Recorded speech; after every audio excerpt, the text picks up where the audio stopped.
A Big Mac? The best of the best, dog. Big Macs for the big backs? Yeah, it's really like a nasty sandwich. What? It really A Big is. Mac is nasty, but you're I all in wouldn't on a say Whopper. I wouldn't say it's nasty, but I will say, Wait, but you're all in on a Whopper though, Corp? yeah, Corpse. I don't know if you could have a Yeah, grandstand that's on like any a fast pretty solid food. burger. Versus Big No. Mac. A chopped Big up Mac is shredded lettuce. solid, bro. No, A it's Big not. Mac. That's barely a burger. I will literally blend 6 Big Macs and drink them before I'll have a sip of water from fucking Burger King. Okay. A sip of water, Mm-hmm. Fuck that place. bro. It's so funny to watch your guys' beef go back and forth between Burger King and McDonald's, or just Burger King in general. This is coming from the same dude who enjoys almond joys for fun. All right, we're not gonna Shit, we're that's not gonna low-key dog. facts. That's low-key facts. We're just not gonna dog. I think my headphones are breaking. Actually, Yeah, we're not gonna take food judgments. I'm sorry, but it's just based in true. Almond Joy is an American hero. Okay, in the eyes of so many. So many who? You? So many individuals out there who, just appreciate a good wholesome chocolate filled with coconutty joy. Damn, was that Sprite? I know that should be this. I know that shit's static in your throat. Pause on that. Also, we can't hear you. You're muted. Why is it spicy? There you go. How y'all doing? Good. How are you? Okay. How are you, Butch? Good. It's another Chill. usual Tuesday. Absolutely. Mhm. Chillax and Bill Jackson. Listen, thank you so much, everybody, for joining. Thank you to my co-host for being here. Welcome to the usual Tuesdays. Usually, on occasion, on Tuesdays. We've been doing pretty good the last 3 weeks. Yeah, we have. We have been doing. I think it's been 2 weeks. 3 weeks? I think it's been 3 weeks. Oh no, you're right. You're right. 3 weeks. You're right. Yeah, we were a mess the last month though. Yeah, low key, we were. It was bad. Yeah, it was pretty. Do you guys? Okay, before we get really, really far ahead, I don't like.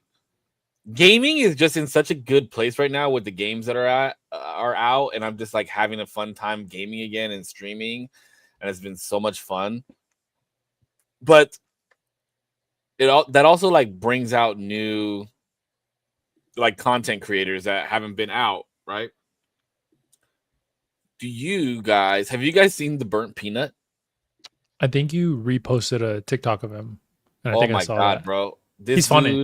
Is he is probably the funniest streamer I've ever like, funnier than Jinxie, funnier than Sketch, like funnier than this dude I used to watch named Hitman. He is literally the funniest streamer that I've ever seen, and he streams every fucking night, and I've been like falling asleep to his streams every single night. He's fucking hilarious, and if you ever get a chance to like come across his stream or him on TikTok, just watch his videos. It's fucking hilarious, bro. He's so funny. He's cool. And he's finally getting recognition. Like, he's been streaming for like 4 years or 5 years, and he's finally getting recognition now and like playing with big name streamers like Cloaksy and Shroud. He played with my other favorite streamer, Courage, the other day, which I thought was cool because Courage was like off stream, and I turned on Peanut's stream, and I was like, holy shit, he's playing with Courage. Like, this is my favorite streamer, and like this new guy I'm watching. I love it, bro. I love it. Video like gaming is in such a good place right now because so of Battlefield 6. Because of Battlefield 6. And it's funny because Call of Duty 7 just came out and nobody's touching it. I'll say, it's getting like a lot of hate because it's campaign, no? Well, it's gonna be everything. Like, there's multiplayer. There's gonna be like, they're gonna have their rendition of Warzone as well, but it's bad, bro. Call of Duty fucked up.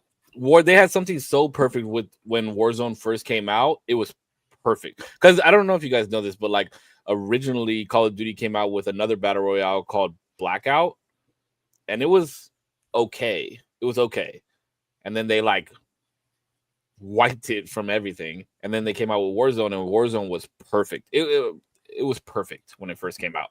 And then, now you can run around with Nicki Minaj and fucking Beavis and Butthead, and who the fuck wants to do that? Like, it's so stupid. It's such a cash grab. It pisses me off. I was gonna say too, their art style. I think Fortnite gets away with that so much because their art style lends itself to like so many crazy, like wacky little collaborations. But like Warzone's more realistic, and to have like Supposed to be, right? it's supposed to be, yeah. And to have like cartoons or like other characters, it just feels like, oh, this is weird. I never really played it, but I can imagine. Yeah, Battlefield 6 there's some things that they do have to fix. But luckily, like, we haven't ran into any cheaters at all. And we've been playing a lot. Like my crew and I, we've been playing a lot.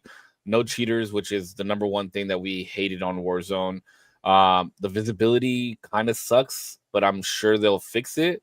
But the only other bad thing is like the game runs heavy. So you have to have like a really good graphics card in order to run the game like the way that it's meant to be ran. And I mean, my graphics card is good, but it's a little bit older compared to these new graphics cards. So I have to run everything in the lowest settings, especially if I'm streaming. But the gameplay itself is very good. A little overwhelming, but very, very, very good. And I'm happy to be back to like a war style game because we took a hiatus, bro, from Warzone for like 2.5 years, and that was like our main game for the three of us. And it's like what I built my community on was that, and Apex were the two games that everybody wanted to watch us play. And once we took a hiatus on that, like I lost so many viewers until I started playing GTA RP, and then that's when my shit skyrocketed again. But yeah, it feels good to be back. Like, I'm looking forward to like streaming tonight after the podcast, and I haven't felt like that in a long time. That's good. I'm glad.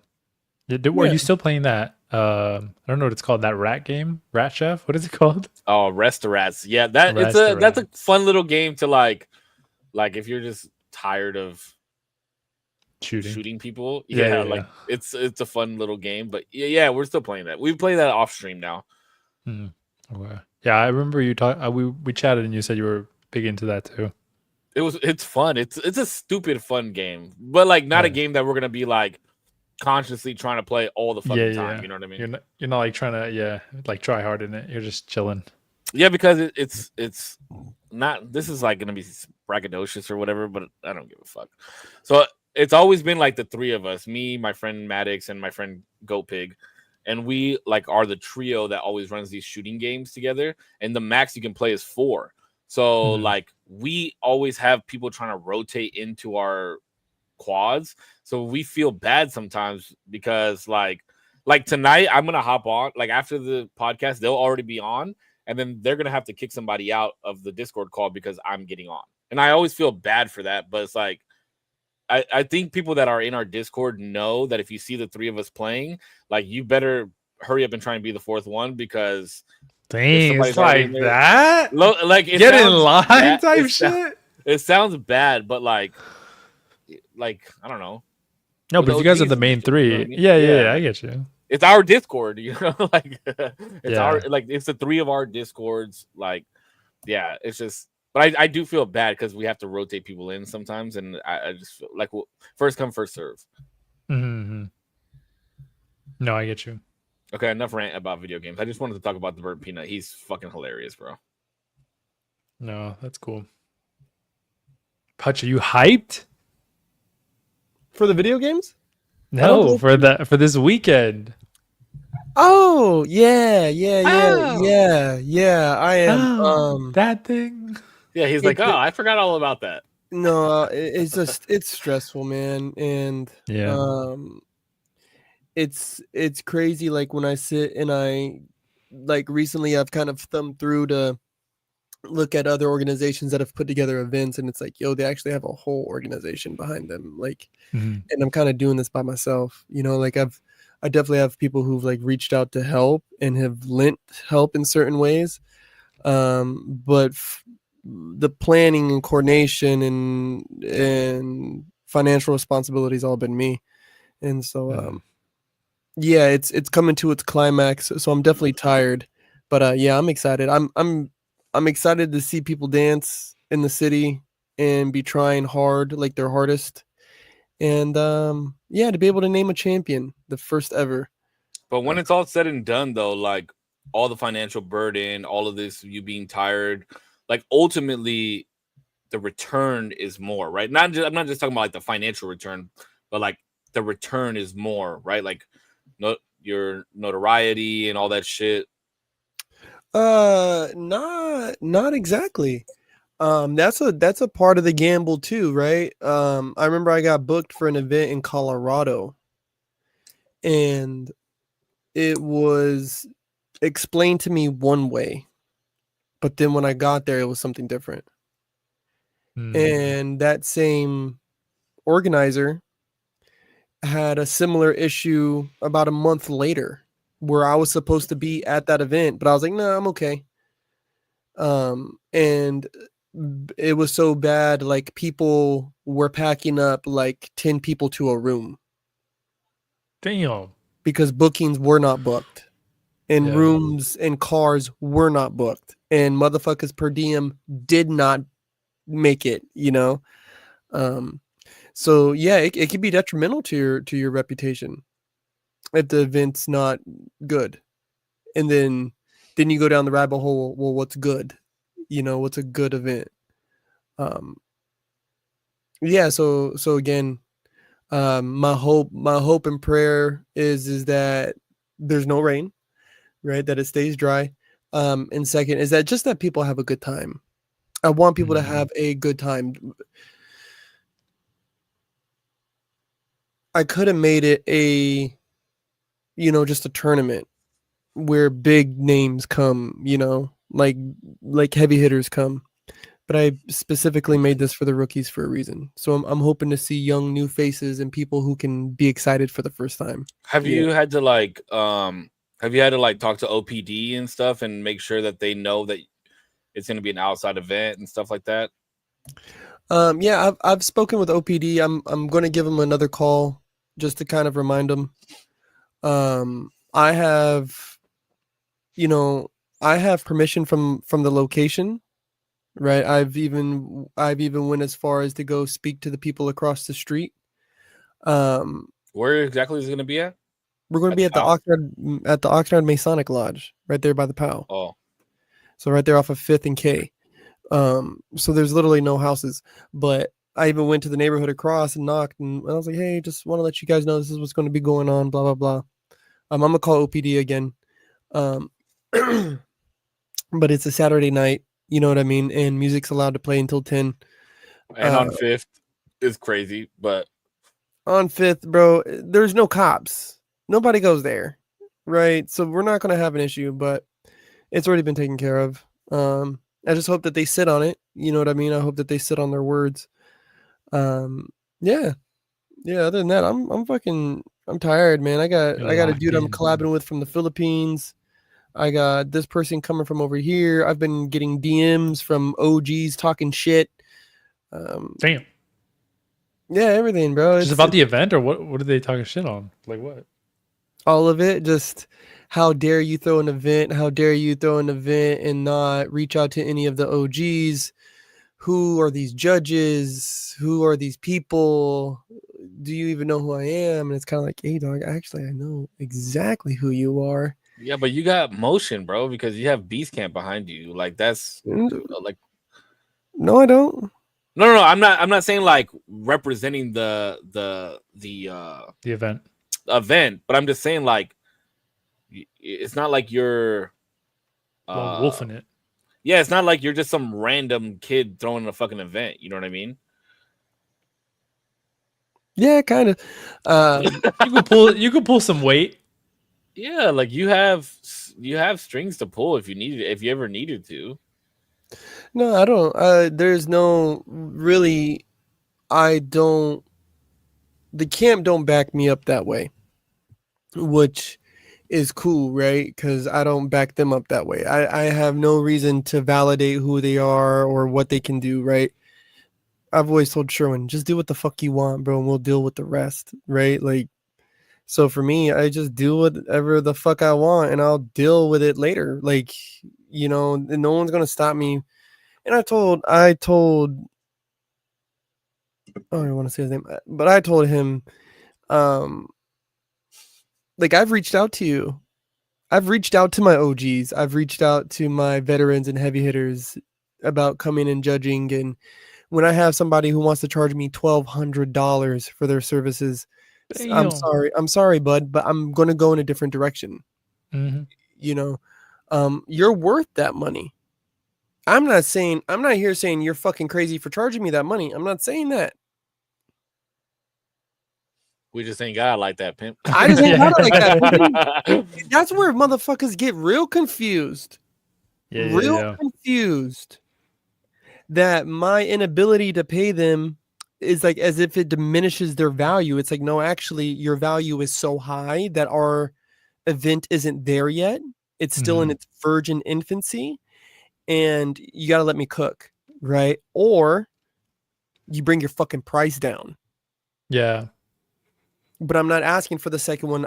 What I'm saying is what I will stand on and say every time is, no, let me cook. Let me get the money together. Let me get the flow together, and then we'll book you. But it's all good. He knows I love him, and text messages are hard to delete. You know. Damn. Especially when you got screenshots. Yeah. Well, especially 4 years ago, me saying, "Hey, I would love to have you on my podcast," and they were never replied to. For sure. They said 1,200 maybe. Yeah. For a podcast. 1,200 for the pod. They thought they got Jordan Peterson charging costs. Bro, you guys are fucking tripping. I'd pay them to do the pod, right? Like if they were driving to where I am, right? I'd pay their gas for sure. Smoke them out, buy some food. But you want $600, $700, $800 to come sit on my podcast, bro, for 2 hours and talk? Yeah, that's crazy, bro. That's Imagine nuts. charging somebody $800 just to fucking talk to you. Bro, I've been doing this shit for free for 2 years, damn near. Facts. By the way, Putch, you're racking up a tab, okay? I just want to let you know. Dude, and the people I've interviewed, like just on the smoking section, is like thousands of dollars, bro, that I should have been paying out. Yeah. People like Andrew Batterina. That's the first person I was gonna say. Like, you had Andrew Batterina on your show, bro. Yeah. Did he charge you? No. See, that's crazy, bro. He did that shit on the straight. I know Andrew. That's why. Shout out my man Andrew Batterina. It's because I know Andrew. I love that man, bro. I will lick the bottom of that man's feet. I swear to God, I will. Jesus, I thought you were gonna go way more. Nah, I won't go higher than the feet. Okay, all right. I was supposed to do another pod with Jesse, but that got postponed. I was gonna ask too. Sorry, because I don't know his name or their name. But there was a judge that you said that might not be able to make it. I just want to see how they're doing because I think it was medical reasons, right? They were gonna do like a surgery possibly. Oh yes. Cube. Yeah, shout out my dude Cube. So far so good. Okay. Yeah, no, everybody right now, they're in good spirits. I don't know if I mentioned, but like we had somebody in the community pass away a few weeks back. Yeah, so that's kind of like where everybody's focus kind of shifted for a second, like a hot second. But no, I've been texting everybody here and there, and we have a big group chat with the judging company that I brought in, and then the judges themselves, and then texting Childish, and then just fucking everybody reposting the flyers. I'm like, holy shit. Yeah, no, but good. He's good. He's as good as it can be, I guess. Good, yeah. Oh, well, that's good. I'm glad. I hope the event turns out sick. I know, Will, you put a lot of hard work into it, so I'm glad it's all coming to a headway this weekend. That's cool. Shout out JW Enterprises for hooking me up with a fucking porta potty. Let's go, baby. You got a porta potty too? Yeah, because I'm doing it all outside. I'm doing all outdoors, and I even talked to the lodge for a hot second about doing it indoors, but I'm like, no, outdoor. I want to be in the parking lot. Is that just the vibe? Like you can never really do indoor? I could do indoor if I wanted to, right? But what I'm trying to establish with the morgue is it's not a ballroom arena room type of feeling. It is a street event. This is we are in the street, you know. Like, it's what you came up with, bro, with the 818 and shit like that. Like, this is what you know. This is how where it should be. Like, is Buddy that was trying to throw sessions in Oxnard gonna be there too? He said he's going to be there. Him and his fam. I have a new student that is entering. And you know the Korpsx fam right now is kind of spread out and about, so I don't know exactly who's going to make it or not. But we will have some Oxnard representatives, so that's exciting. Yeah, is Sly going to be there at least? He's got some audition to do during a portion of the evening, so I don't know if he's going to show up late or be there for a little bit and then bounce, but he's got some shit going on. What time does the event start? Because I'm gonna be there, but it's just gonna take me a little bit to get there. At 7. All right, 7. Yeah. 7. I think on the flyer it says 6. But everything's really going to be starting around 7. 6 should be people showing up. We session a little bit, talk and chit chat and shit. 7 is going to be the start of the prelims. So, okay, all right, that's cool. I'm gonna need somebody to pick me up from the Amtrak, bro. I'll let you know though. I'll let you know what station I get off at.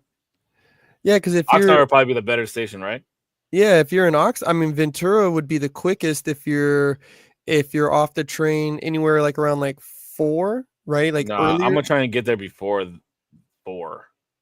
Okay, if you're there before 4, Ventura would probably be better because I'm gonna probably be in the town. Anywhere closer to the event start, Oxnard, because I could send somebody. I could either send somebody to go get you, or I could go get you myself. Either one. All right. You're gonna be there at 6 though. I will probably be there all fucking day. Okay. I'll be texting you. Yeah, because I work in the morning, but I'll be there all day. I might just call out. I don't know. Because I'm sick. That's cool. That's sick though. It's gonna be sick. It's gonna be a good time, bro. It's gonna be a good time, bro. Even I had a nightmare the other night that only 2 people showed up, and it was an empty parking lot, and there was no judges, there was nobody, and I still remember the look. I don't even know who the dude was because I'm having the best time of my life, and I was like, okay, good, like yay, yeah, like yay. So yeah, it's gonna be a good time. It doesn't matter, man, as long as we're all together. Yeah. There's no failure when it comes to this type of situation. There is. There is. It's like, yes, let's go. You're fucking wrong. There definitely is. I have realized, bro. I have realized there was a lot that I knew, right, about throwing an event. It's not the first time I've ever put something together, right? Grade 05 sessions. But there's a hard line that you got to not oversell. And I think it's big in just like in life in general too. I think it's a very general idea. Like don't oversell yourself, right? Like it's cool to speak up on your product and what your product can provide. But I think also know your limitations and know how far you can really exert yourself in certain directions, you know? Mm-hmm. Yeah. I agree with that. What is it, like undersell and then over deliver, something like that? Yeah, undersell, over deliver, and versus oversell, under deliver. Because I think that's what makes for a bad event. You gas up and say that you're going to book all these people and all this shit, but then you see the tab and you're like, oh shit, I can't book all these people. Then people come to a falsely advertised event. Mm-hmm. And then your street cred becomes, oh, he ain't who he says he is. Yeah. Versus even on just the one event, versus, oh, Korpsx, hey dog, hey dog, hey bro, your event's kind of popping. Like, yeah, hey, it is, huh? Like, hey, it is. That's it's always good to hear people be like, this is better than like I expected, like low key and like type shit, you know. It's kind of a good turnout, huh, bro? It's like, yeah, actually it is. It's kind of sick. Kind of fucking rad, bro. The last time I saw ER, rest in peace, was right across the street. Almost exactly 6 years ago. Mm-hmm. Was the last time I saw him. So it's a big one. This is going to be, it's a lot of people don't know, but it's going to be big for me at least. It's going to be big for me. And it's going to be probably the biggest Crump event, or it is going to be the biggest Crump event Oxnard has ever seen. It's the first one. It's the first one. Default the biggest. Yeah, I've done the workshops. I've brought legit workshops. I've brought now a tournament, rookies tournament. So the next one will be a full-on tournament. We'll see if we have the rookies again, though. We'll see. It's gonna be That'd sick. be cool. I'm excited. What about you, D? What's good, bro? Just trying to survive, bro. Mullet's coming back, nice. Tight, you know. It's been here. My barber just got back in town. He's gone for a minute, but he's back now. Was it last week we talked about the barber situation? I don't even know if we said that on the podcast. Oh, did we not say it on the podcast? I thought we did. So. Long story short, barber left. I found out what happened throughout everything. He sent like a mass message. Sorry, long story short for anybody who doesn't know who's watching this, because I don't think we went over this. My barber ended up leaving super abruptly. He didn't tell any of his clientele. And so we all kind of just spread out across the barber because it's like one shop and there's, multiple barbers there. And everybody's like, what the fuck, bro? That was kind of fucked up. Like, what the fuck? I've been going to this dude for like 8 years. Almost a decade of my hair has been cut by this man. And so, of course, I felt kind of some type of way. It wasn't until later, obviously this past weekend or something, that I got my haircut, that I found out what happened. He sent a mass text message to everybody using a like, I don't know if it's an app or like some sort of service to mass text all of his clients to tell them what's going on, kind of this long paragraph of like, hey, I'm leaving, but I want to leave you guys with like some time to be able to figure shit out, whatever. And he leaves it at that, and he's like, and nobody texted me back. Nobody hit me, and nobody said anything. And so I was like, oh, I guess people are like cool without me. So like, I guess that's it. And so he moves to Vegas. I didn't say that. I don't know if he wants that out there. Anyway, he moves to Vegas. I won't get into his own personal stuff too much. Moves to Vegas, and then comes back and is like, hey, hit me up. I hit him up. I'm like, yo, like, if you're down, we're cool. I miss you. I miss you, babe, please. No, but in the meantime, I got my haircut by a really cool dude. His name is Mo. And he did a really good job. He was quick. He did it in like half the time, but I think he did a good job still. Real cool dude. And I even this was such a weird like experience because my barber coming back, I kind of felt like going back to a person who like cheated on me low key. I was just like the kind of groveling like walk of shame after a one night stand back to him. But then also I have this like other person who's been cutting my hair, and he's really cool. We've chatted throughout the months that he wasn't here. And I texted him and was like, yo, I don't know if this is a big deal. I don't know if I'm making it like a bigger thing than it needs to be, but I just wanted to let you know, obviously he's back. I messaged him. I want to let you know that I'm going to be booking with him. No hard feelings. Like, you've been doing sick work. Whatever. Cisco, don't laugh, bro. It's just so funny because like it is so much like relationship type. It's thing. So like, weird, yeah. Oh, like this girl, she moved off to college. I thought she was never gonna come back. I started seeing this girl, and she was like everything that I could ask for. But then this girl came back, and she's like my one true love. So I had to like tell this girl like, hey, sorry, but like. This is the person I really want to be. Literally. So I texted him. I was like, listen, I don't know if I'm like, if this is not a big deal. I just want to let you know and be respectful, because you've been nothing but cool.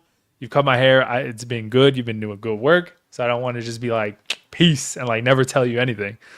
And he really appreciated it. He was like you're so sick for this. Like, I appreciate you. Of course I understand. Like, he was your barber for so long. I get it. He's like, no hard feelings at all. Cool. We're cool. I go back. My barber, my original barber, is like, I sent this max text. Nobody messaged me back. I thought nobody fuck with me. So I was like, all right, I guess everybody's chill. I'm moving to Vegas. Peace out. It turns out that the messaging services failed to send his message, but on his end, it looked fine. It looked like it all It was all kosher. It was all cool. He just never got a response. And so he's like, oh, I guess people don't like fuck with me like that. Like they don't care if I'm gone or whatever. So he left. And then when he came back, everybody was like, bro, what the fuck? I didn't get anything. So he was like, so all week I've been like messaging people and trying to tell them what happened. And, you know, whether they believe me or not, we'll see. But I'm like, damn, that's crazy. Because I even told them, I was like, I was in Vegas in October or whenever it was. I know it was last month at some point. And it felt weird. It felt like, oh, like I'm going to see my ex on the street. And Yeah, like what if I run into him? like, yeah. And I was like, I don't know, this is weird. And I even told them, I was like, I would have hit you up if I thought you like fucked with me. But while I was there, I was like, it feels weird. I can't just hit him up and it'd be weird. So I was like, I just didn't think you fucked with me. So I was like, let me just. It's like not when you know even- your ex is at a pool party and you show up and you're like, hey. Yeah. You're trying to like to make conversation with everybody else and never make eye contact with them. You're like, Mhm. Been there yeah, before. it was weird. It was definitely weird. But I'm glad he's back. He does good work. And yeah, and we have years of history. You're like, I missed the way your hands held my side of my head when you Exactly. tapered me. Exactly. But he's a cool dude. So I'm glad. That's fucking funny. But other than that, nothing. I'm trying to coordinate. Like my mom's coming down. I see my mom more this year than like ever. Not ever, literally, but like since we've been living apart, this is the year that we've just like linked up. We linked up in Vegas. We linked up. Where else? I went over there. Oh, I went over there to Washington to help her move, stuff like that. Yeah, so it's been a lot of seeing my mom, and I'm gonna see her in December too. So that'll be nice. That'll be cool. I'm very excited. Hell yeah. So nice. Oh, sir. Corpse, I got a question for you, bro. Mm-hmm. Actually, we might have touched on this, but I don't Uh-oh. remember if we did or not. Do your kids believe in Santa Claus? Yes. And are you okay with your kids believing in Santa Claus? Not anymore. We're getting ready to break the news to him. Just for a religious standpoint, or just like what's the reasoning behind it? Even off the religious standpoint, It's just that time. well, religiously, let's look at it like this. Even if we weren't Christian, but we wanted our children to believe in God, I teach them their whole life that there's this imaginary man who knows what you've been doing all year long and knows if you've been bad or good, and then all of a sudden I tell you he's fake. How are you supposed to believe in God? Mm. How are you supposed to trust my words on this thing that you can't quite see? On top of that, That's a good point. Actually. That's a very good point. why would I teach my children to respect some other man that doesn't provide shit to him, but not teach them to respect me and their mummy? Mommy. But you should. I don't think those things are like mutually exclusive. They Yeah, I don't almost- think Peanut respects Santa Claus at all. He just knows Yeah. he brings him gifts. Hold on. It comes Christmas time, we say, "Oh, I'm gonna tell Santa about this." Oh, you're gonna be on Santa's But that's like podcast. the chupacabra. That's like the La Llorona. That's But like a kids- but repercussion thing. No, but kids get tight. Remember being a kid. Try to remember being a kid. I know, but it's not because I respected Santa. It was because I fucking wanted the gifts he gives me. I just want the shit. I don't care if he thinks I'm good or not. You respect the authority that comes along with that threat. You respect It's it more because your the behavior changes. it's more the repercussion that I don't want. It's not even the like. Okay, whatever. We could play fucking semantics. That No, fucking okay. that go how ahead. they jump up and change their fucking Sure. attitude real quick. It should be that because dad fucking says so, or because mommy says so. Yeah, but you shouldn't use Santa Claus as a reason then. If that, like, I could still see them believing in Santa Claus and you not, like, you just deciding not to say, like, oh, I'm going to tell Santa Claus about this. No, Because I don't say that to Peanut. I've never not once. I think since he's pointing been more towards the born, so- reaction though. well, it's beyond that. It says, why am I going to keep teaching my kids to say thank you to this imaginary person? Give thanks to the people who actually did it for you. Give thanks to grandma and grandpa, bro. Give thanks to your auntie and uncle. Give thanks to your brothers and sisters. Give thanks to your mom and dad. Do you give gifts that actually say like Santa? Yes. I do. Oh, okay. Like I from don't think I ever, even though I believed in Santa, I don't think I ever got gifts from Santa. Ever. I don't think I got them addressed from Santa. It was always from mom and dad or whatever. Or whoever gave them to me. Yeah. And then How the fuck did you know Santa was gonna give you a gift? I don't know. I just thought maybe Santa wrote like my mom's name or something. I never thought about whether or not Santa was signing the thing, you know what I mean? And then of course my parents would be like, go give great grandma a hug. Dumbass, be grateful. For Santa's gift. Yeah. Well, no, because it didn't say Santa. It said, my grandma's name. Yeah, so yeah, no, we're I think we're doing away with all the fucking that whole good old hoopla. Oh, okay, so the reason I was asking was Wait, what would you do if you asked? And I was like, wait, what? I'd believe it, bro. I'd be like, oh shit, I just fucking ruined Damien's whole existence. You're like, wait, guys, I think I have to get off.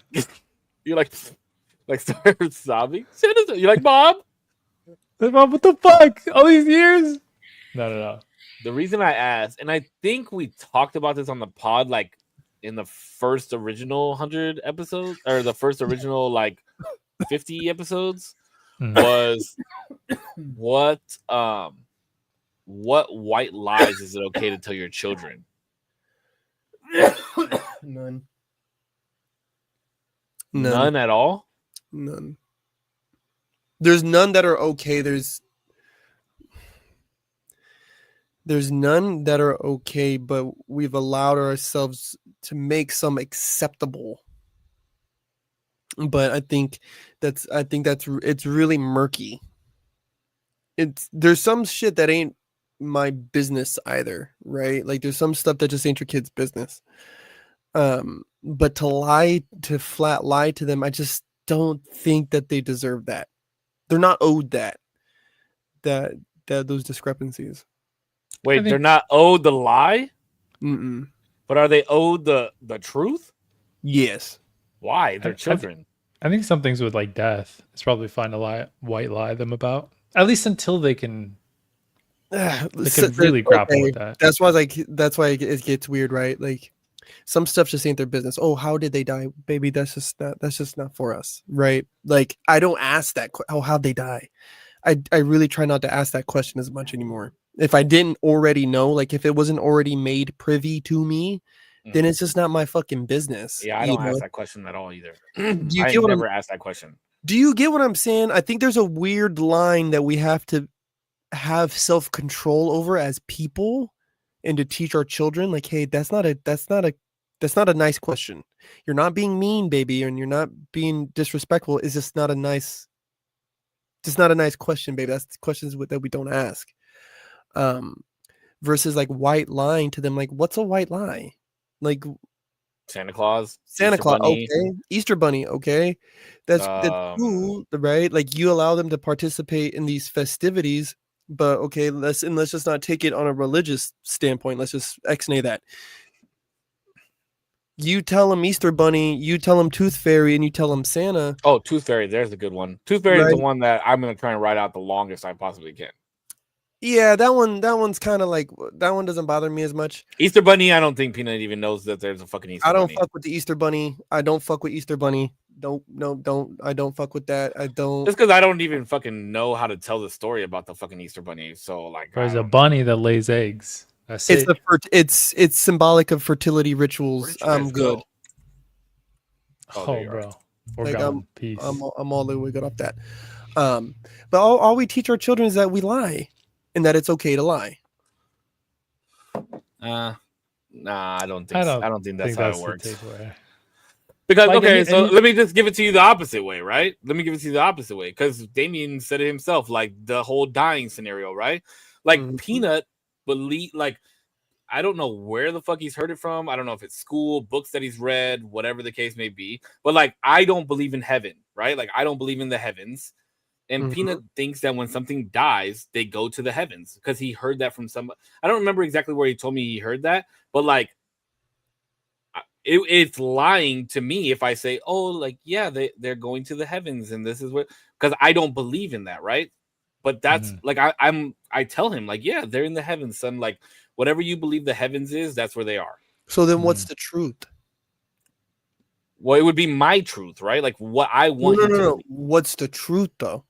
What I don't understand. Because nobody knows what the truth is. But there's a truth. There's a truth in there, right? And that's what I'm hoping that I'm hoping to do with my own kid, that they're gonna, baby. I don't know, but they're gonna be gone a lot longer than they've ever been. Oh, that he already knows. Yeah, right. But like they're dead. He knows. Peanut is very smart. He knows what dead is. Like he knows dead. Like he's like when Oscar died, he was like, okay, he's dead. He's never coming back ever. Peanut actually told me that was, we were playing Truth or Dare the other day. I don't know why, but I was like, okay, truth. Like what he asked me what your biggest fear is, and we were playing with my friend Gabe, and I was like, oh, like never seeing Peanut again. And then Peanut said his biggest fear was dying, and I'm like, son, you're 7 years old. You don't have to worry about this. You know what I mean? Like this is something that you don't have to worry about for years and years and years and years. So like I know that it's prevalent in his mind, which is kind of scary for a 7 years old, bro. At 7 years old, I was fucking not thinking about death. But he's fucking smart, bro. Like he's very conscious of everything. That exudes high levels of intelligence.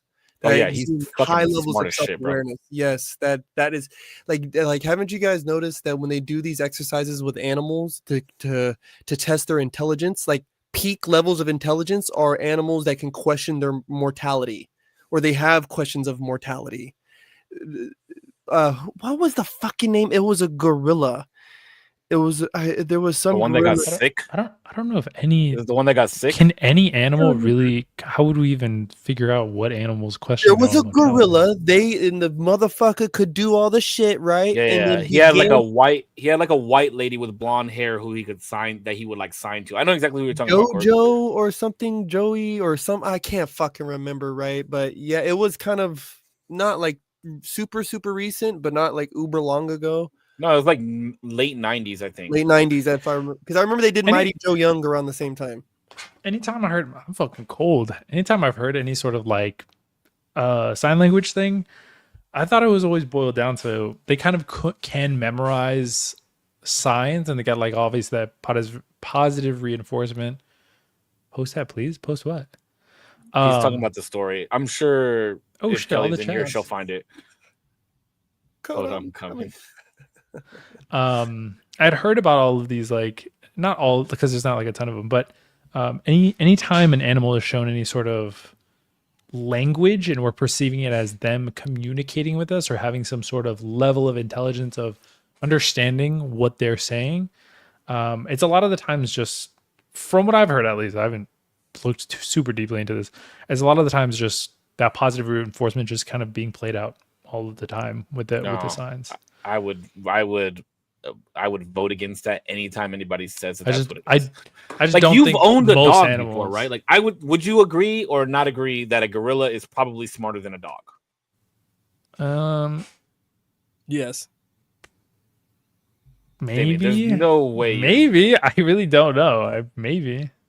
If dogs had opposable thumbs, like how much smarter would they be? Well, why does the thumb make them smarter? Because they're able to interact with the world in vastly different ways than not having opposable thumbs. Okay, I don't think that I wouldn't judge a fish's intelligence though on its ability to run, right, or fly. So its opposable thumbs isn't what's its marker of intelligence. I'm not saying that it's. You're just saying they have more knowledge because they've been able to touch, feel, and you're able to even perceive the. Imagine you have two beings that can observe things, right? But the being with the ability to interact with the world will seem to have more curiosity just merely by being able to touch and maybe like observe or move or like turn things around. Like you'll always perceive this thing, I think, as more curious or intelligent or inquisitive of whatever their space is because they can interact with the world vastly differently than the one that wouldn't have. But you've had a dog before, right? Yeah, of course. Would you not say that your dog like has ever shown signs of intelligence to where it's not something that you've taught them, or like even if you're like if like just reaction to your emotions or things of that nature? Because they don't do I that based off of the positive reinforcements that you've given them. I think we I don't know. Maybe. I mean maybe. So hold on, I think we the world record is held by Chaser, who is a border collie, for commands remembered and learned, which was over 1,222, right? And learned around 165 actual words, right? Where my man Coco, who learned over 1,000 signs and understood over 2,000 words of spoken English. Coco, I don't think this was the one that questioned its mortality, but yeah, I don't even want to say that something's intelligence is based off of what it can like memorize, right, and recognize. But dude, yeah, no, bro, gorillas are vastly intelligent animals. Oh wait. Was it Coco? I don't know. I don't When want to asked say. about death, the gorilla Coco, who knew sign language, responded that gorillas go to a comfortable hole and signed by. comfortable hole. Is that when they die? That like I where they guess. go to die? Yeah, I guess they go find a hole to go die in. Her handlers Uh, also observed that she appeared to grieve, showing sadness when her kitten and companion Robin Williams died. Dogs will grieve. I've watched dogs sit around another dead dog and just start howling. Oh, mine were very sad. I'm sure there has to be some level of like understanding when a part of your pack or whatever like dies and within dogs and stuff like that. Yeah. So okay, but I guess to take it back to like something that Save was saying earlier is I guess the truth in these situations, right? And this is just from real life, like my own real life experiences. Like when Elijah's like, oh, he would ask me about my dad sometimes. Be like, oh, like Papa Andrade's dead. He's like, yeah, he's dead, baby. And did he go to heaven? Like, I don't know, baby. I hope so. Well, what makes you hope so? Well, because I believe in this. This is what I believe. Not everybody believes that, baby. Well, then how do we know? Well, it's what you believe. But what I know is that my dad is gone. And he will be gone a lot longer than I will ever have remembered him. And there will be a point that I've lived longer than I've ever remembered him. So that's the truth. And that's like I feel like that's like weird when I tell my son that type of stuff, but that's the truth. That's the truth, son. Like, yes, he's dead. Yes. And that's gonna be that's it. There's no changing that. Mm-hmm. Yeah. That's why I am glad that he got introduced to church and shit early, because I just don't. I mean, we've had this debate 1,000 times, but it can't be lights off at the end. I feel like that's just not. I don't know. See, you're. Well, I don't think that there's like I don't think it's lights off either. I just don't think that there's a heaven. Wait, what do you think happens after? Like aside We've already from had this conversation. The spirit. You remember the quilt, bro? Oh, that's Spirit right. broken The up. soup. The soup. The soup. I'm merely a basil leaf in the tomato soup. Yeah, bro. You're a mixture of just everything. That scares me more than just like being in heaven.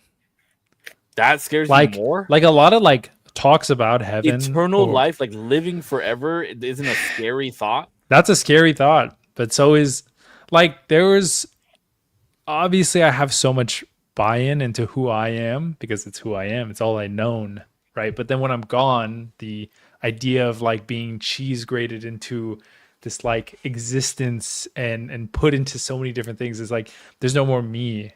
Although there is, and it's in everything and whatever. And if you want to be like, I'm everywhere and everything. There's like, essence of you everywhere. No, bro, I want to be all in one place. But you aren't all you at one right time. now either. But you aren't you right now either. You're an essence of everything that has built up But to make but you. even if I'm the essence in combination, I'm the unique thing right now, and I like the thing right now. I prefer being this thing than like Yeah, but you're gonna be dead, so what does it matter? the fucking. Not if I download my consciousness into Chat GBT.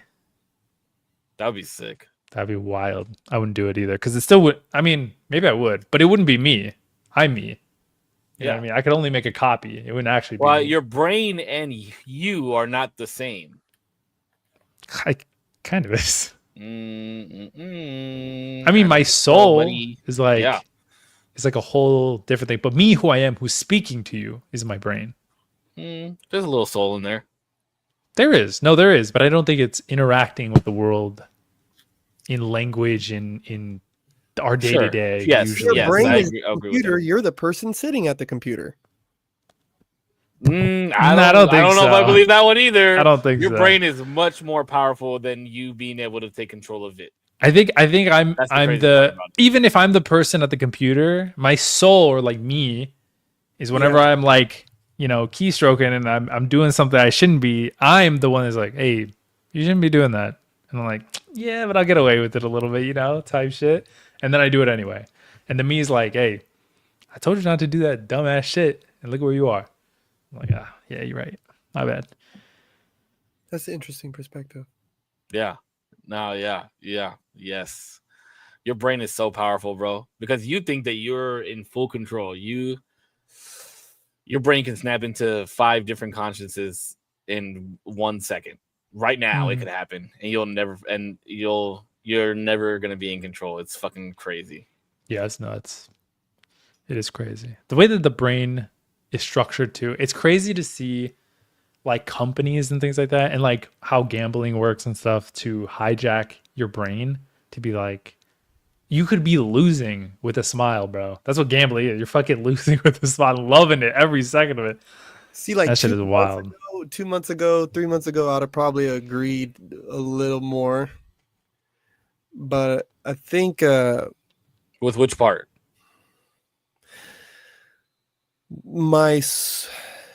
because I like to believe that if we were talking about, what's the difference between the mind, the body, the soul?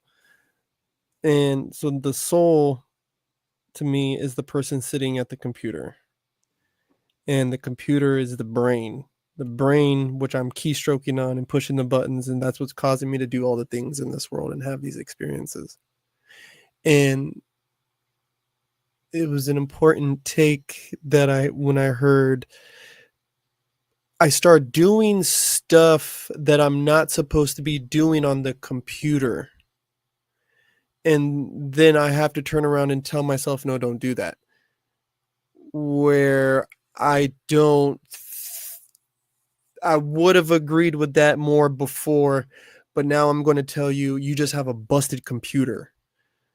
There is insufficiencies in your computer, or there's keystrokes that you've made that you don't quite understand. Like there's some bad software. Analogies are so good.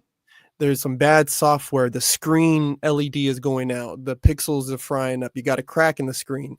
There's something because the person at the computer is fine. They are good at all times. It's this thing and how it's interacting with the world now, which is faulty. Because I'm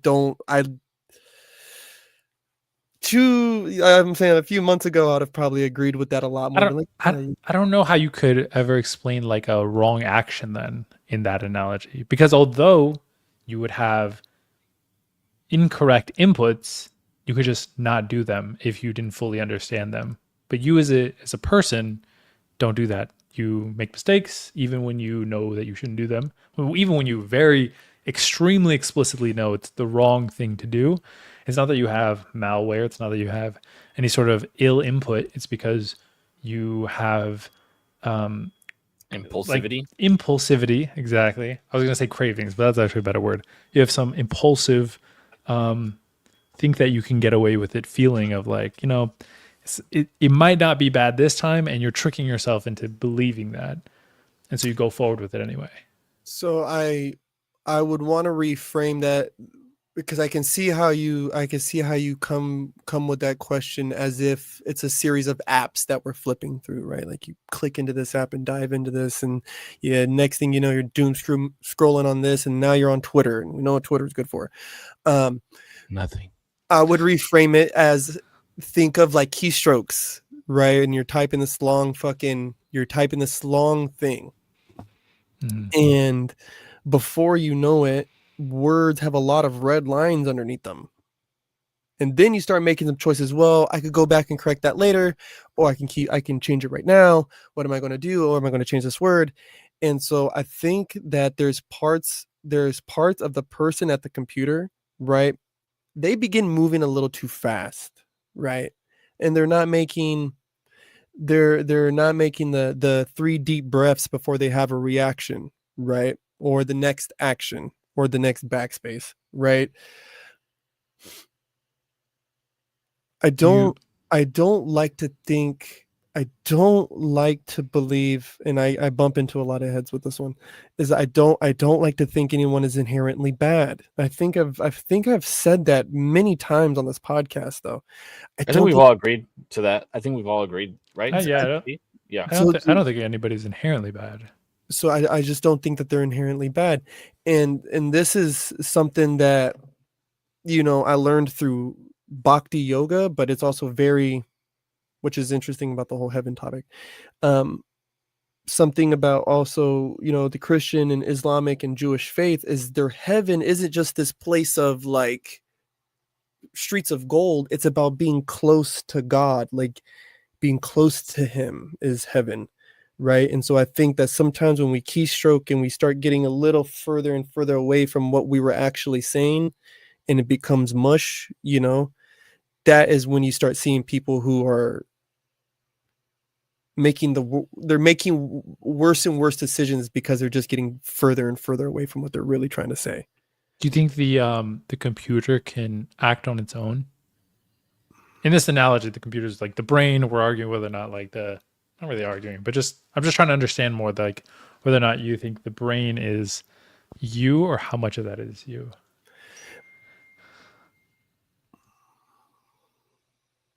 I think there's some independence that it's going to have, right?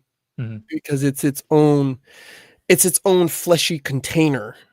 You know, like this laptop, it's its own hardware. It's its own thing. I sit and I create a command to it. So yeah, I think even with this type of analogy, because that's how I could explain people with split personalities, people who suffer from all kinds of different mental afflictions, right? It's like, hey, their wires are just a little different. You know, with this game cartridge, you got to hit it with a and then pop it in, you know, give it a little tap on the side, bro, because it just doesn't sit right. I would agree with you. Like, I think people's brains are chemically different, and so the computer can be wired differently for certain things. Some people are really good at gaming, others are really good at math, others are, you know, whatever it may be. Yeah. But okay, it's interesting to see where your head's at with that. Because I'm not the car, I'm the driver of the car. Are you in the car or are you on the car?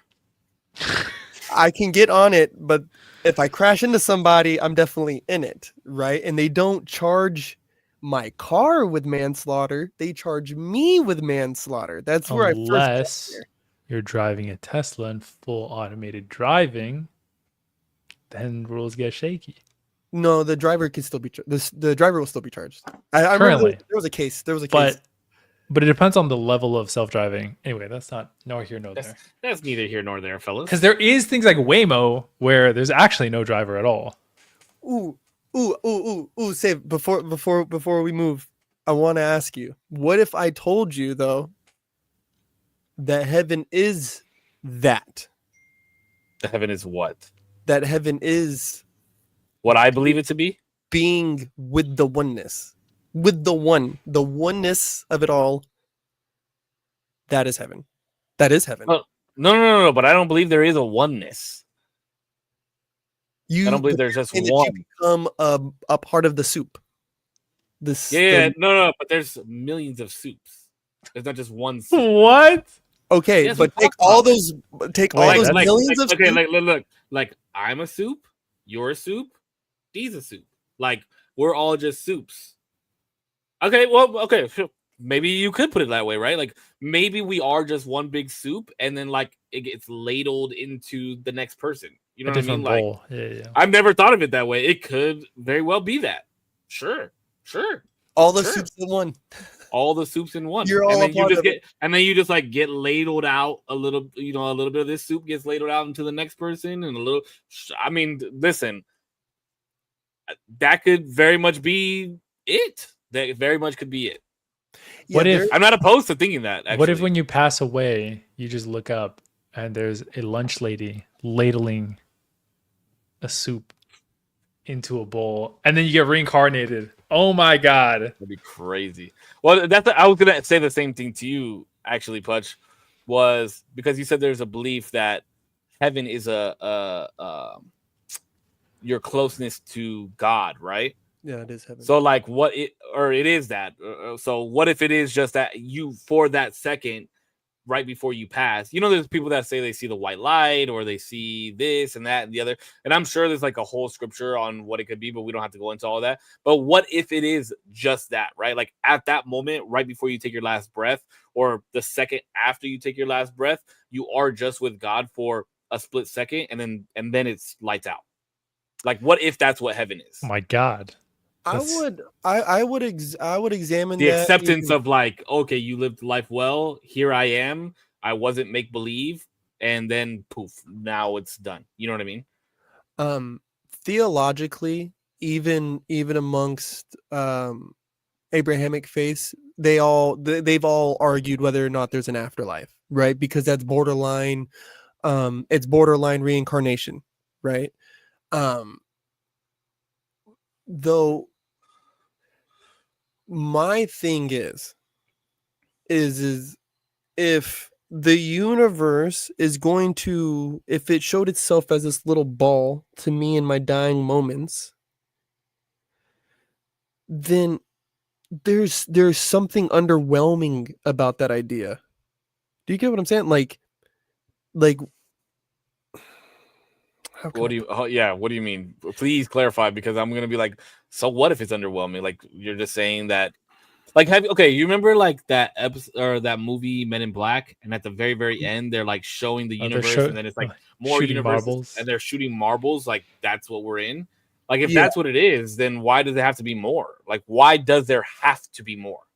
Okay. No. It's not even if it has to be more. It's as Well, that's if, what I understood when you say underwhelming. if all of creation presented itself to me, right? It can't be lights off, right? Like the image of that thing, whatever that looks like, is going to burn into whatever last fluttering pieces of my consciousness is left, right? Mhm. And even if it's me in darkness for the rest of time, it couldn't be darkness because the last thing I saw was the great light, bro. The thing that created all things with a singular command. It made all things, bro. There's just no way. That's like seeing the pinhead of a lightning bolt strike and saying, "Oh yeah, that's all that there was." Like, no, there just can't be. That's hard for me to wrap my brain around. But it can be, because think about it like this. What if there is no sight? What if there is no smell? What if there is no nothing? What if there's no consciousness?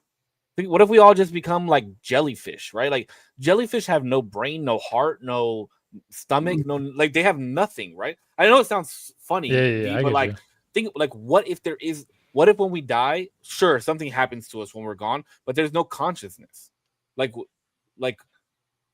you know what I mean? Like how would you even know? What if as soon as we take our last breath, like it just resets and we're on to something else? And I heard somebody so give many the what ifs.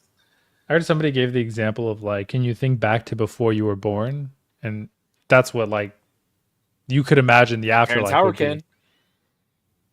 Who's Terrence? Oh, fuck, Earliest memories. no, of- before you were born, before you were even like, I guess technically yes, before you were out of the womb. But I mean, before you were even like conceptually in the womb. Before that, I don't even want to try and do that. but that's what I'm saying is that it's almost like trying to. If you could imagine, if you had an eyeball back here in the back of your head, if you close your eyes and try to imagine looking back there, you can't. There's no like way to even conceptually think about that. That's what like death is.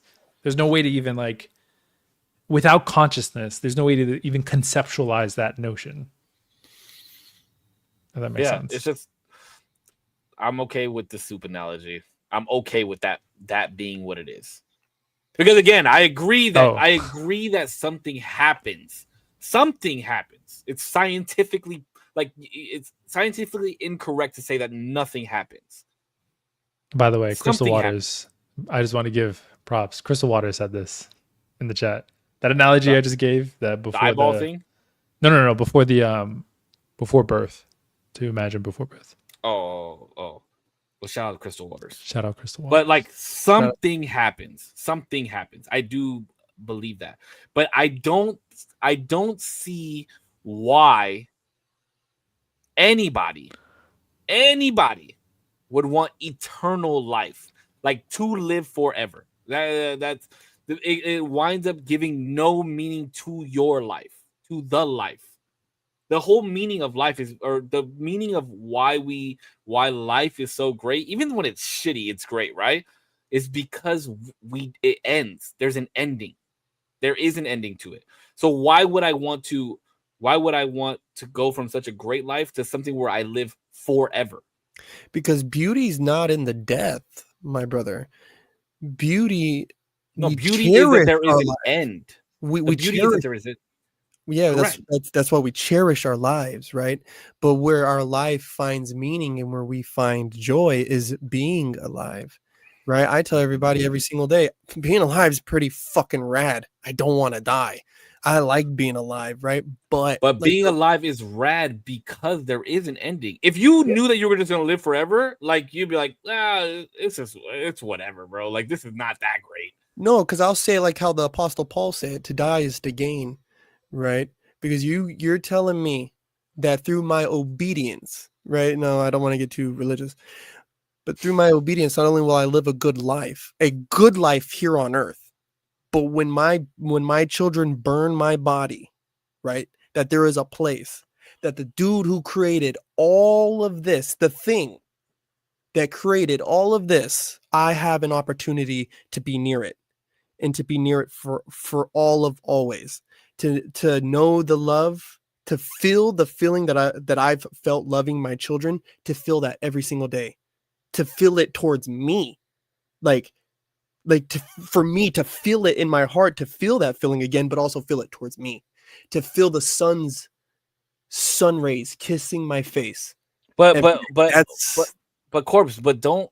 That's pretty rad. Excuse me if I'm being fucking ignorant, okay? But as somebody who is religious, isn't it said that you're already feeling those things? The love for my children every day coming from the Father. There's a staunch difference though once you actually leave this thing.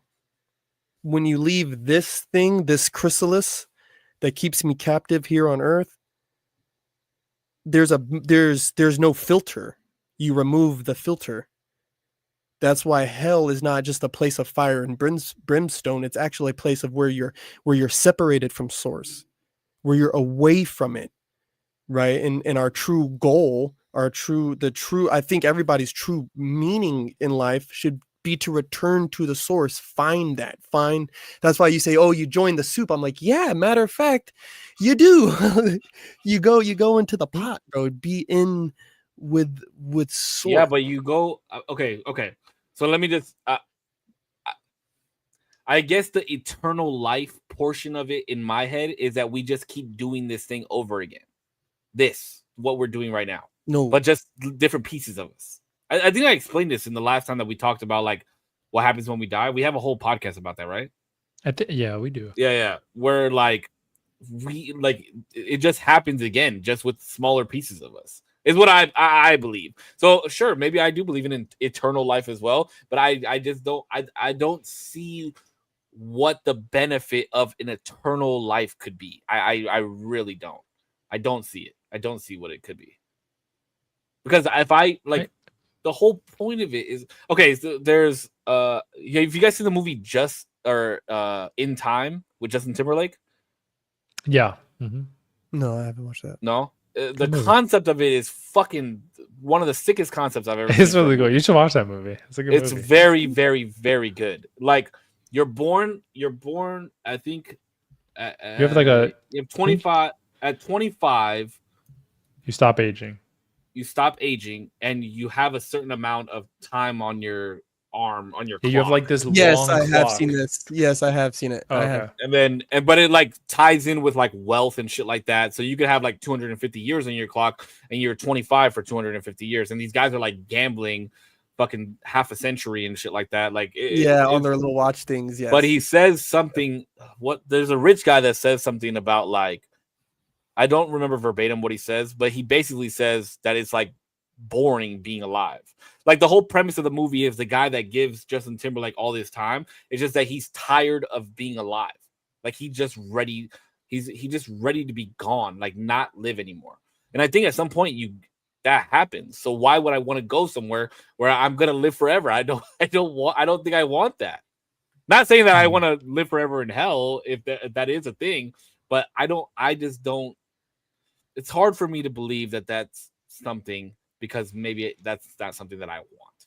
I gotta watch that movie again. I think there's a lot of people who would say that, and I would also tell you throw them in an ocean and see how hard they fight to swim. You know, I think that there's a longing to get. No. I think that's a huge difference. There's a huge difference. Fighting for your life, fighting for what you have now, because you know you have one of them, is different. Like if you threw me in the ocean, I'm not gonna be like, I'm gonna drown. Yeah, but if you say, "Oh, I can't just wait to die," right? No, I'm not saying I can't. I'm not saying I can't wait to die. I'm just saying I don't want to live forever. Is what I'm saying. But you made an example of the dude who was saying that he can't wait to die. Can't wait. You know. No, the example he was giving there was basically that for like 150 years or something like that. Is what I'm saying. He was saying the longevity of the life, the longer it lasts, the more meaningless it becomes. Correct. I bet you. If he was getting pussy slung at him out of a fucking slingshot, but I can't because that's a sin, right? And was smoking all the best weed. I don't know what heaven looks for people, my brother. No, I think people would get bored. You could only be so excited. You could only have the best pussy so many times. You could only say your favorite moment that you've ever had in your whole life. The first time you ever kissed your girl. If you could relive that moment every day for the rest of eternity, I wouldn't want to. Because the thing that makes it so great is that I lived it one time. I wouldn't want to see Peanut being born every single day, because then it takes away the meaning of him being born, of that moment. That's why that moment was so great, because it happened that one time. Brother, you're talking like I think you think of it feels, I don't want to say what you think. It feels as though that you think of as an afterlife almost as in reincarnation, right? As a form of reincarnation where you relive these moments, where I'm more trying to pound on the idea of what it felt like for you. Not the moment itself, right? Okay, so you're just talking about blissfulness all the time. The pure joy, the happiness, whatever you want to fucking call it, that feeling, if you could feel that in your chest every single day for the rest of your life. I know, and sometimes I know that people are like, yo, that's a crackpot fucking notion. It's like, yeah, I know, bro, because we live in misery all day, bro. I think. Sorry, I don't mean to cut you off. Go ahead. No, go ahead. I was gonna say because I get what you're saying, Cisco. That thought of like eternal life has like shook me to the core of like, damn, dude, like hell sounds horrible, right? Like obviously, but heaven sounds kind of wild. Like forever, like forever ever.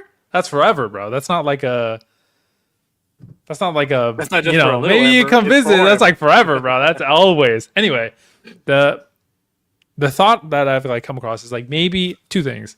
Maybe when you die, you in like a fundamental way are very different as a soul. That you don't have the same like limiting thoughts of this finitude that we have currently and having so much meaning in every moment because we only get it once.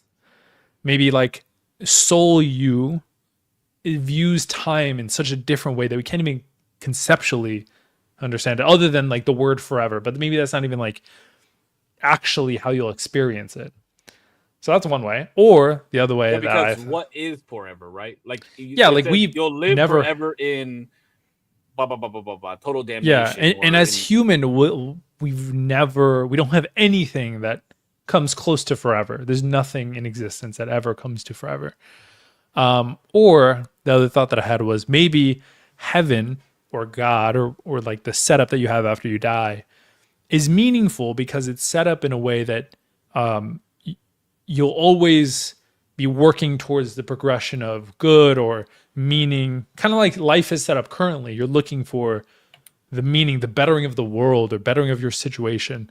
And maybe heaven is set up in a very similar structure of you're able to work towards something and not necessarily like to make the world better, because who knows what that's even going to look like, but that like emotional like meaning you can always strive to and always feel like you're getting towards in heaven. Maybe. so like Which- an analogy. Which doesn't sound so bad if I'm doing it forever. I mean, and think about it. What if forever? What if there is a timeline on forever, right? Like, what if it's like, okay, you've reached forever, now it's on to the next thing. You know what I mean? Yeah. Like, Yeah, we're like only our version- conceptualizing it as like yeah, that's one thing for the rest of time, forever, ever, and there's no getting out of it. It sounds a little like, oh, whoa, this is not fun. But who knows? We'll see. I'm trying, We will and all I'm see. trying to like think back at what you're saying, Corpse. Right? Like, I understand the concept of what you're saying. Like never having a feeling of doubt or misery or any of those things, just that aura, that essence of that good feeling, and you have that every day without anything making it feel that way, right? Like whether it be the first kiss or watching your son be born for the first time, you just always have that feeling. I'm the way I look at it and the way I like conceptualize it, because I'm live in flesh and feel those things, is that I think that the beauty of feeling those things is that I don't feel it all the time. That's just the way I look at it. Like I said, the beauty of life is the fact that it is going to end. Like, I'm going to die one day. So that's why I am very appreciative and love life the way that I do, is because I know that there is an ending to this. And I know that some people think that their ending is grim and gray. And so therefore it's like my job to also help those people appreciate the life that they're living today, right now. You know what I mean? Like, it's my I don't want to say it's my mission, but I just enjoy helping people feel that joy on certain days, even when I'm not feeling that joy. Yeah. I can't fathom the thought of feeling that all the time and being okay with it. Like, you don't think you'll ever miss like one sad day where you're sitting on your bed, like just being a potato? Like, you don't think you're gonna miss like the feeling of stubbing your toe one time? Like, damn, I forgot what that felt like. No, Maybe I'm that's not. just where we differ. I will gladly trade all that up. I think that's where I don't mind. I think with the afterlife, the thing of like an eternal life, I don't mind the idea. Like, I always what is it? Pascal's wager. Yeah, if I remember right, it's called Pascal's wager, where it's like when you do the math, it's better to believe than to not. Like, when you do it mathematically. Yeah. Believing costs no. you nothing. And then like, I don't know if that's Pascal's wager, but I think I Isn't know it what you're something talking about. fault? I think it's called Pascal's wager. Oh, Pascal wager. Yeah, it is. Yeah, it's called It's Pascal's like you have everything to gain from believing and nothing to lose. You have nothing Yeah. to lose at all. More rational to believe in God, as the potential gain of eternal happiness outweighs any potential loss if God exists. Yeah, so it's kind of like I see where you're like, I want to be able to enjoy these fleeting moments, right? It's a fleeting moment. I want to be able to enjoy it for what it is. And I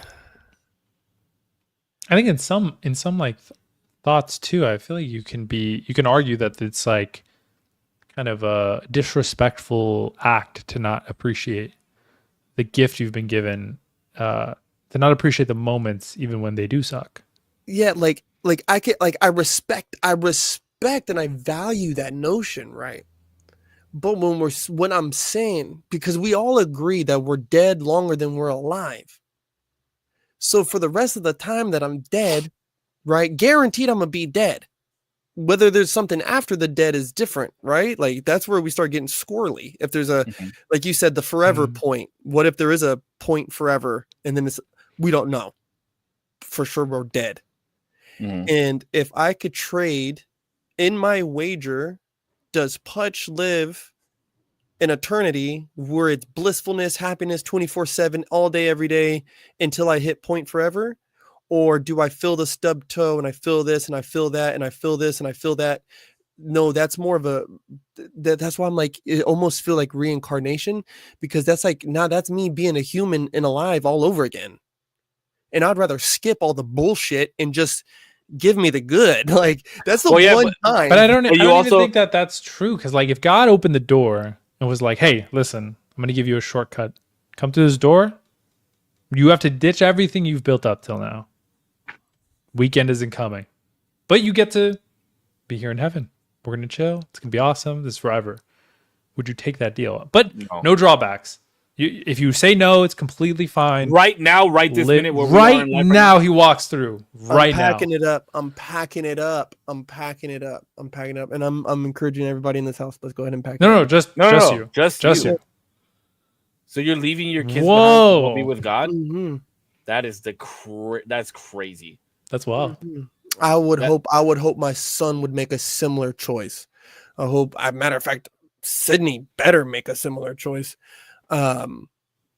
Yeah, because you're leaving right now where you're like, hey, you can't run your event this weekend, like you can't do anything, all this shit that you've built up for, like but here's the door to heaven, and if you walk through right now, no matter what is on the other side of that, you're not coming back.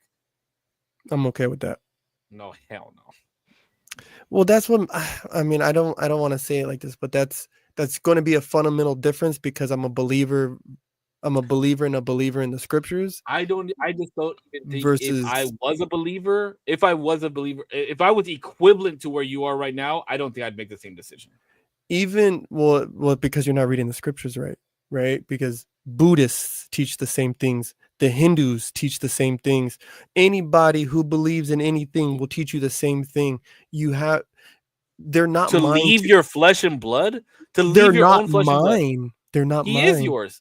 I get what you're saying. I belong to him, and if he calls me home, it's time. No, but he's not calling. But he's not calling you. Giving you the opportunity. Yeah. That's not an option. You still have the option to get there when you die eventually, right? That's what I'm saying. Is he doesn't give you like it's not like if you say no, you're never allowed in. It's just like, hey, here's a shortcut.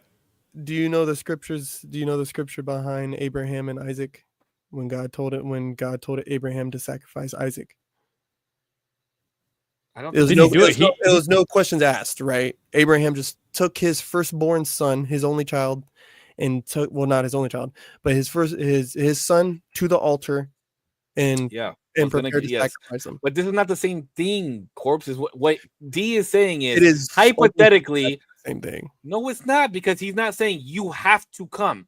He's saying, look, you're going to probably die in the next 60 years, which you still have the opportunity to come to heaven. But if you want to come right now, here's the door, walk through it, and you'll know what heaven is like.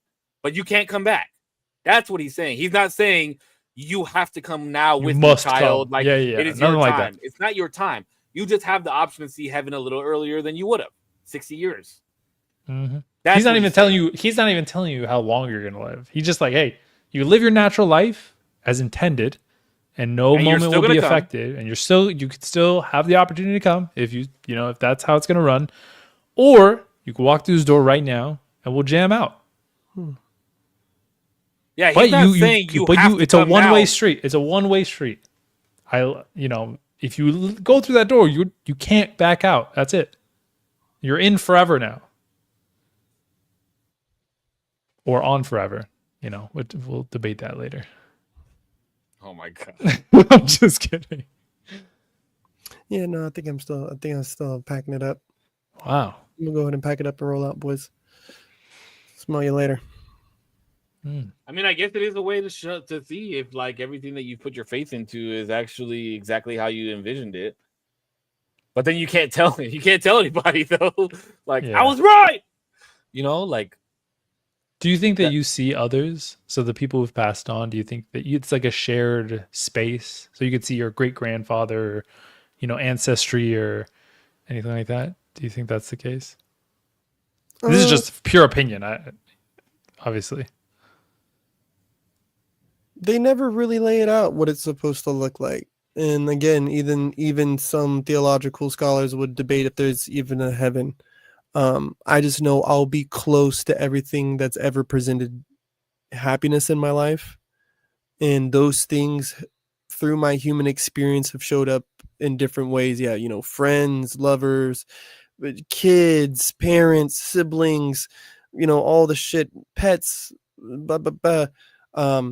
So whether they're there in a shared experience with me or not, I don't know. That's an odd one. well, some of them might have gone to hell, right? Like Yeah, they not might. gonna see those people.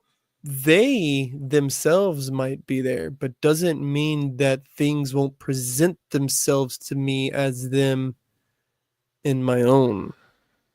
Do you get what I'm saying?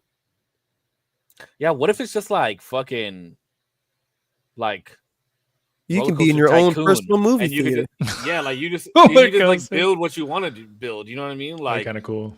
It'd be me back in just fucking 2009 playing Minecraft. PSP. Like just building. Well, that's however. why it's important to be good to people on Earth, right? Because if you go, let's just say, let's run a real crazy gamble here, right? There's a million people that you've done fucked off, right? And your only chance of a piece of your soul reliving off in heaven instead of in eternal damnation is if people decide to remember you when they're in heaven, and they only remember the good parts of you, right? So your chances of even a piece of you being remembered in all of eternity is predicated on the idea that somebody has to remember the good parts about you. So be nice. Yeah, they're like, remember that guy? Yeah, fuck that guy. Fuck Yeah, that guy. I think Fuck that's why that guy. people plunge deeper and deeper into hell. I think that's why some people have very special corners in sorrow in the afterlife. Yeah. No, it's easy. It's easy for me to make those decisions, guys. I don't know if I told you guys. No, I don't think I did. Yeah, no, I recommitted my life to Christ on September, what was it, September 12th? Yeah, and I've had my head in the books pretty hard. And it's just it's a really easy choice when you, especially like for me now, when I look at my kids and I see them reading the Bible and I see them going to church and the conversations we have around it, like me and Elijah, for example, it's like, yo, God could take me right now. Like, yeah, my son might be sad and all this stuff and he's going to hurt, whatever, but God could take me right now because he's fine. My son is going to be fine. He's got it. Like, he's got it going on. Even the little ones. Sid too. Like, Sid would be fine. Like, we're happy that we're here, like we're happy and we know that we're conjoined at the hip because of it, but yeah, it becomes an easy choice to make when you know that everybody's all right. Listen, bro. Although I'm not a believer, and I doubt I will ever be the way that you are, I'm happy that you are where you are Mm-hmm. in your headspace. peace, and all that shit. It's a good thing. Very good thing. I thought you were gonna say, but Yeah, No, don't take Yeah. it. Don't take me wrong. I'm not here to evangelize. I'm not here to convert nobody. But I am more. No, of an there's no buts apologist. for me, bro.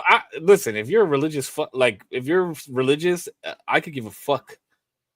Mhm. Like that's you. That's what you want. You keep it not like keep it over there, but like just let me believe what I want too. as you know long what as I you're mean? not like you're wrong, bro, you're going to hell. It's like, all right, bro. But Chill that's out. why Jeez. these you've conversations been are good. so good because like Corpse never is like, Yeah, he's oh, not. you You're should pick up the never. Bible. Corpse has never not once said to me, you like you should pick up the Bible and believe everything that you read. Never not Yeah. once. Maybe like, hey, you should read this scripture and see what you think about it, but never not once like, hey, you need to believe in God or you're going to go to hell. You know, or I'll see you guys later. Oh no, I won't because you're going to be in hell. You know what He's I mean? like, I was just like, I hope you guys enjoy those heated seats, bitch. I'm working on my own salvation. That's why you guys are like, he's telling you can go right now. It's like, I gotta go right now because I might fuck this up later. So please, I'm gonna go right now, Lord. I'll go. I'll go now. Like I get it. You know. Yeah. No. Again, I'm not here to evangelize. No, I'm not here to convert. I'm not here to fucking. Like I mean, we could rewind the podcast in the beginning. I was like, yeah, I'm not a Christian, but these words they speak to me. It's like I just finally well, think started about it. listening. Think about it like this: when we first started this, you weren't even a full Mason yet. Like you weren't even a full Freemason yet. Mm-hmm. So like if anybody goes back and watches like the first 10 episodes, we're talking to not a completely different Putch, but Putch's views on a lot of things have definitely changed over the last 2 years, over the last 103 episodes. You know what I mean? As a barber, I love this show. It is every stage of beard growth. Oh shit! Thank you for that. But yeah, I think that it's gonna be awesome to like once we're done. I think I might like try and go back and watch every episode. Every episode? That's Every episode. wild. I could get through like 2 episodes a night. It would take me 2 We used months. to do like what did we do? We used to do like 2 hours every day, or every week. Yeah, we're pretty much we only do an hour and a half now. Yeah, that's true. Not that big of a difference. Yeah, not too big of a difference. All right, wrap it up for us, D. Listen, Chaddington, thanks so much for being here. Okay, whether you're here for a minute, an hour, maybe you're on the playback. If you were here the whole time, I appreciate everybody in the chat interacting, popping in and out. Thank you so much. We got a little deeper. It was a really good convo. And obviously, Putch, I love your views, and I like poking your brain, typing in your computer there a little bit, and figuring out how you work. But thank you so much, everybody, for watching, and thank you to my lovely co-host for being here. Peace. Thank you guys so much for another episode. We're 17 episodes away from the last episode. Makes me so sad. It's gonna be great. I'm gonna go see Putch this weekend. There's gonna be pictures. I'm excited to see the event that you're putting together. I'm excited for more of these episodes of this podcast. This was like this, and it's real quick, just like a little side tangent. We used to like come up with topics every single week for the podcast, and we haven't done that in such a fucking long time, and it seems like we've still had very deep and meaningful and amazing conversations, and I fucking just love that shit, even though it might start off a little slower. So like D always says, if you've been here since the beginning and you watch the whole thing or you watch it on the playback, if you made it this fucking far, kudos to you, dog. Go eat a fucking apple pie from McDonald's. To slap. Those do it. They're so good. But as always, appreciate you guys being here. You guys stay healthy, stay happy. I love y'all. Keep smiling. We'll see you guys on the next one. Korpscollection.com, motherfuckers. I'm still a sinner. It's okay. We're working on it day by day. Yeah, Korpscollection.com, the Morgue Rookies Tournament 2025. This Saturday, come check it out. It's going to be amazing. Yeah. as always, I always have a little fun. This was a fun one that I found. Yeah. My study word this week has been of obedience. And I found this as I was trotting through the internet is to obey is not to gain safety, nor to receive comfort. It is to be molded by a fire you cannot predict. Obedience. Yeah, stay obedient to the ways. Until next time, stay motivated. All right, boys. Hit you guys up later. Good night. Peace. Peace.